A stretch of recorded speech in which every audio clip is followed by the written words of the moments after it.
Welcome to AC 24/7. I'm Aaron Dean. President Joe Biden will visit Israel this week as the country is in war against the militant group Hamas, which Israeli authorities say killed 1,400 people during an attack nearly 2 weeks ago. This presidential trip comes as the House Foreign Affairs Committee is drafting legislation to authorize U.S. military force, quote, in the event it's necessary. The Advocate Channel's John Lawrence reports.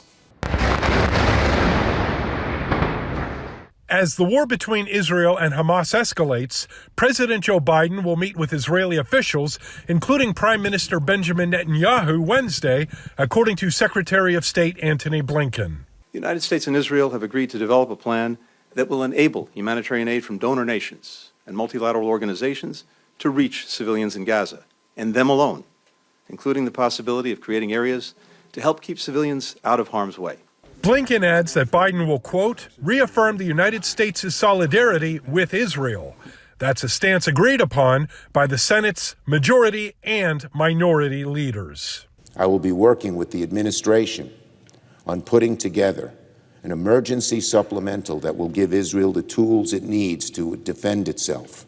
The surest way to stop violence against Israelis and oppression of Palestinians is to wipe terrorists like Hamas from the face of the earth. The 26th Marine Expeditionary Unit is headed to the waters off the coast of Israel, and the Pentagon is preparing U.S. troops for a potential deployment to the country for medical and logistical support.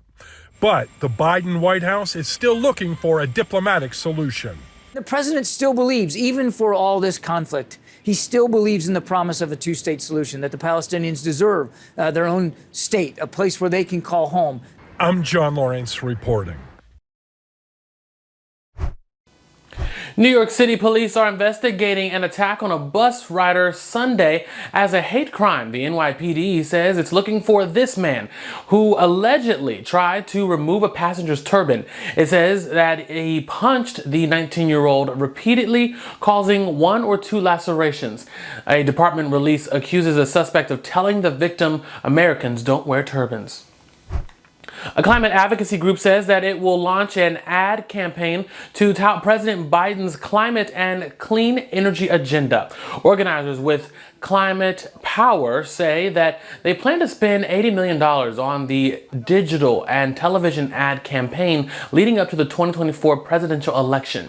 A poll taken over the summer shows 70% of Americans knew little or nothing about the president's climate initiative passed in the Inflation Reduction Act.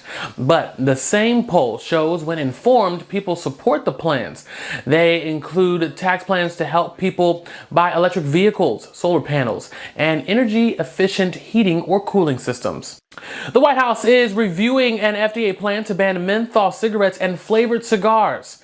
Approval from the Office of Management and Budget is the last step before finalization. Although exactly when that could happen isn't known, scientists say menthol makes smoking more addictive and appealing to young people. In fact, the CDC reports more than half of kids who smoke use menthol products. The American Lung Association is hailing the FDA's proposed ban. Experts predict that tobacco companies will fight it in court if it gets final approval. The price of the life-saving COVID-19 medication Paxlovid is likely to rise next year. This as the United States continues to transition out of the emergency phase of the pandemic. That has some doctors concerned it will become less accessible. The antiviral drug will move from being available free to everyone through government purchases to a more traditional commercial marketplace for most patients at the end of this year. That's according to the Department of Health and Human Services and drug maker Pfizer. The new price, the cost before insurance, hasn't been set but is expected to be higher than $530 per course price paid by the government. And thanks so much for joining us for AC 24/7. For more, go to theadvocatechannel.com and subscribe on the Advocate Channel YouTube page. For the Advocate Channel, I'm Aaron Dean.